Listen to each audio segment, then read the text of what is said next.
ወንድ የሆነ እንደሆነ በሴት ተመስላ ግብረ ሥጋ ግንኙነት ትፈጽማለች። በሴት ተመስላ በግብረ ሥጋ ትገናኘዋለች። በዚህም ጊዜ ሚስቱን ያስጠላዋል፣ ጓደኛቸውን ያስጠላል ማለት ነው። ሴት የሆነች እንደሆነ ወንድ ተመስሎ ይገናኛታል። እንደ ባል ይሆናል ማለት ነው። እንደ ጓደኛ ይሆናል ማለት ነው።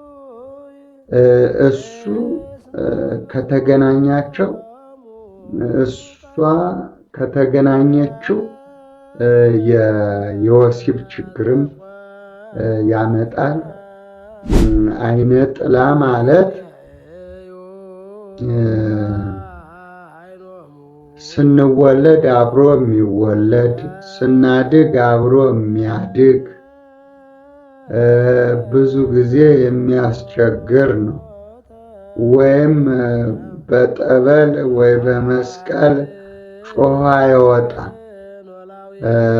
ችግር አለበት እና ጮኸ እንደ አጋንንት እንደ ሰይጣን ጮኸ የማይወጣ ግን ከኛ ጋር ከደምና ከስጋ ጋር ተዋህዶ የሚኖር ነው። እሱ የሚሸነፈው በጾም፣ በጸሎት፣ በስግደት፣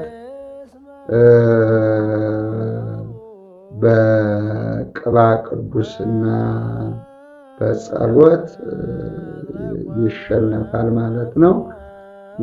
ጸባውን ነው አሁን የምነግራችሁ ምን እንደሚያደርግ። አይነ ጥላ ያለበት ሰው ምን ያደርጋል? አንደኛ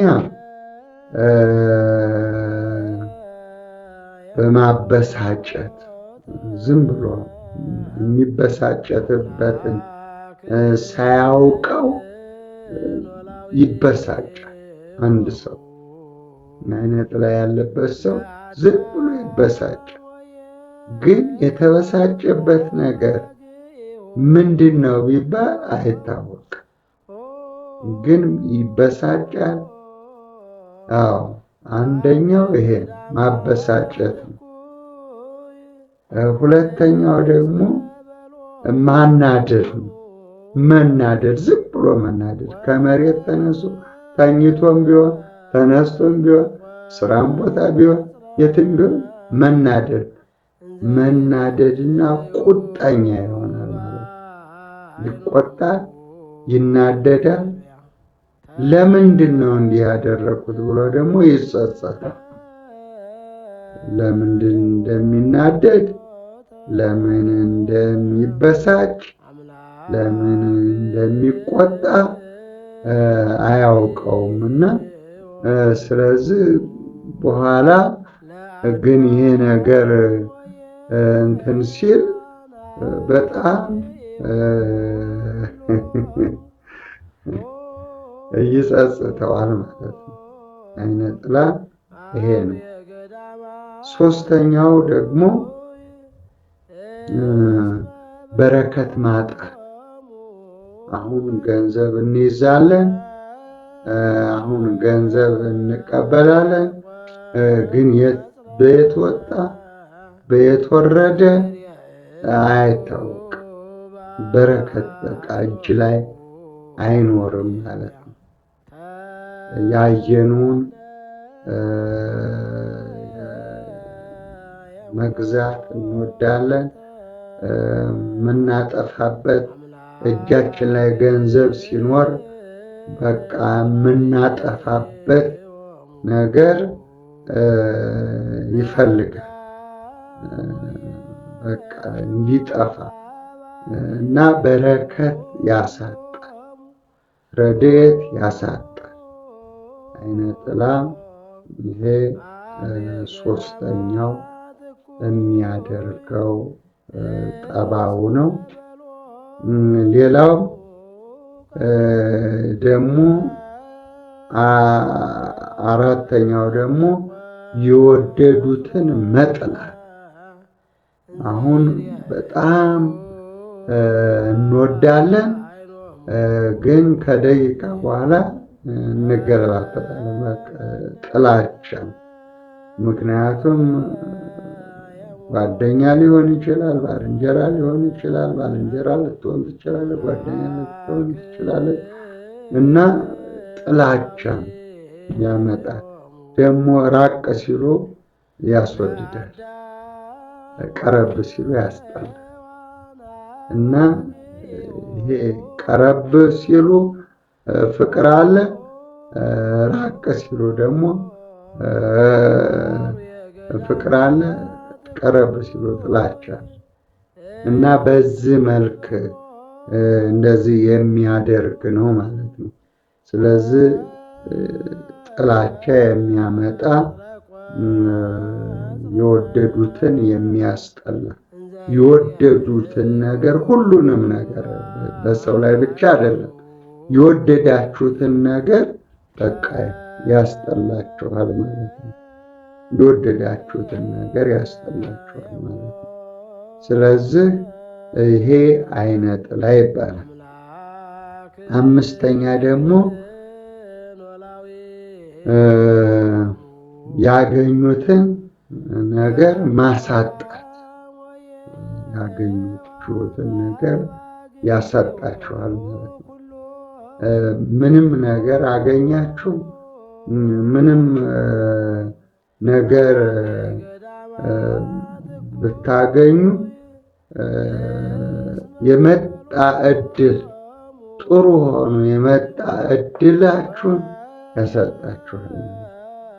ይሄ አይነ ጥላ ይባላል። ጥሩ እድልም ክፉ እድልም ሁሉንም አጠቃላይ ይሄንን የሚያሳጣ ስለሆነ ይሄ እድል የሚያሳጣ አይነ ጥላ ይባላል። ሌላው ደግሞ አምስተኛው ስድስተኛው ነው። ስድስተኛው የያዝነው ጉዳዩን ማሰነካከል፣ ማበለሻሸት ማለት ነው። ስለዚህ ምንም አይነት ጉዳይ ተሳክቶልን አንመለስም ማለት ነው። ልብ በሉ። አይነ ጥላ ያለበት ሰው በሄደበት ሁሉ ያ አይነ ጥላ እየጋረደው እየከለከለው ብዙ ሰዎችን ጉዳያቸው ይበላሽባቸዋል። ጥሩ ሆኖ ሳለ ጫፍ ላይ የደረሰ ነገር ያበላሽባቸዋል። አይነ ጥላ ያለበት ሰው ጉዳዩን ይዞ አይጨርስም። ስለዚህ ያበላሽበታል ማለት ነው። ሌላው ሰባተኛ የመጨረሻው ምን ያደርጋል? ወንድ የሆነ እንደሆነ በሴት ተመስላ ግብረ ሥጋ ግንኙነት ትፈጽማል። በሴት ተመስላ በግብረ ሥጋ ትገናኘዋለች። በዚህም ጊዜ ሚስቱን ያስጠላዋል፣ ጓደኛቸውን ያስጠላል ማለት ነው። ሴት የሆነች እንደሆነ ወንድ ተመስሎ ይገናኛል። እንደ ባል ይሆናል ማለት ነው። እንደ ጓደኛ ይሆናል ማለት ነው። እሱ ከተገናኛቸው እሷ ከተገናኘችው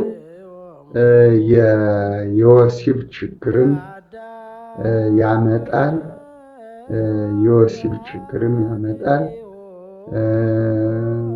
እርካታም ያስቀራል። ብዙዎችን ነገሮች በፍቅር ትስስር ያለውን ነገር ሁሉ ያበላሻል ማለት ነው። ሌላው አንድ ነገር ስናስብ ወይም ቤተክርስቲያን ለመሄድ ወይንም ለመጸለይ መልካም ነገር ስናስብ ልክ ሴት የሆነች ነው መጥቶ ይገናኛታል። ወንድ የሆነም እንደሆን ሴት ተመስላ ትገናኛታል። ያ ነገር እንዲፈርስ ማለት ነው፣ እንዲቀር ማለት ነው። ይሄ የዓይነ ጥላ ስራው ይሄ ነው። እነኚህ ሰባቱ ነገሮች አሁን የነገርኳችሁ ነገሮች ሁሉ ዓይነ ጥላ ያለበት ሰው እነኚህን ነገሮች ይደርስበታል ማለት ነው። ስለዚህ ዓይነ ጥላ ምንድን ነው ለማለት ጋኔል ነው። ዓይነ ጥላ ጋኔል ነው። በማቴዎስ ወንጌል ምዕራፍ 12 ቁጥር 22 የማቴዎስ ወንጌል ምዕራፍ 12 ቁጥር 22 ላይ ጋኔል ሰዎችን የሚያሰቃይ፣ ሰዎችን የሚያስቸግር፣ በሰዎች ላይ የሚያድር እርኩስ መንፈስ ነው።